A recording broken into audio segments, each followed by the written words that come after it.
और राजधानी रायपुर से खबर, जहां रायपुर में जनगणना 2027 की तैयारियां इस समय जोरों पर है। 10 अप्रैल से प्रगणकों का और पर्यवेक्षकों का प्रशिक्षण शुरू होगा। घर घर जाकर यहां पर डेटा संग्रहण की प्रक्रिया शुरू होगी। 64,000 अधिकारी कर्मचारी ड्यूटी पर तैनात होंगे।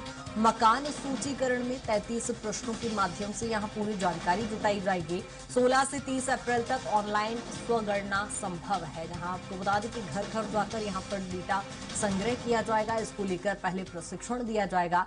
64,000 अधिकारी कर्मचारी यहां पर घर घर पहुंचेंगे और लोगों की जानकारी जुटाएंगे, चूंकि जनगणना प्रक्रिया शुरू होना है।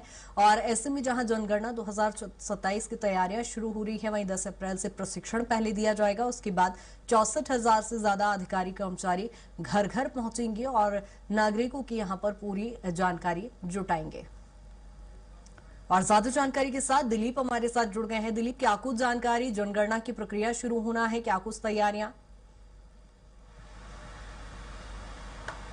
जी बिल्कुल कृतिका, बता दें कि प्रदेश के 33 जिले, 252 तहसील, 19,978 गांव और 195 शहरों में जनगणना होना है।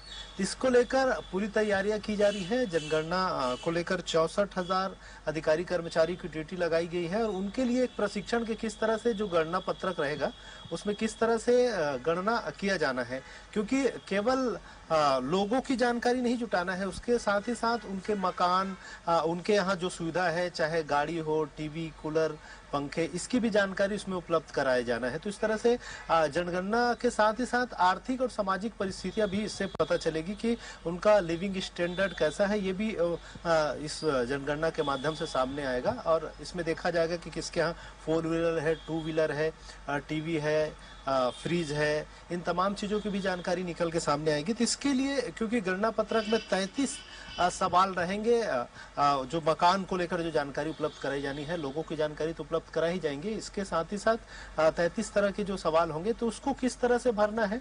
हालांकि उसमें कुछ कोड वर्ड्स भी रहते हैं, आमतौर पे देखा जाता रहा है, पिछले बार जो गणना किया जाता था तो उसमें कोड वर्ड्स रहते हैं कि कितने लोग हैं, क्या सुविधा है, नहीं है, सुविधाओं को भी लेकर। तो इसी को लेकर किस तरह से गणना किया जाना, तो गणना करने वाले और पर्यवेक्षक, इन सभी की प्रशिक्षण है वो शुरू होगी और 10 अप्रैल को इनका प्रशिक्षण होगा अलग अलग सभी ब्लॉकों में, जिलों में और बड़े शहरों में। तो इनके प्रशिक्षण की तैयारियां शुरू कर दी गई है।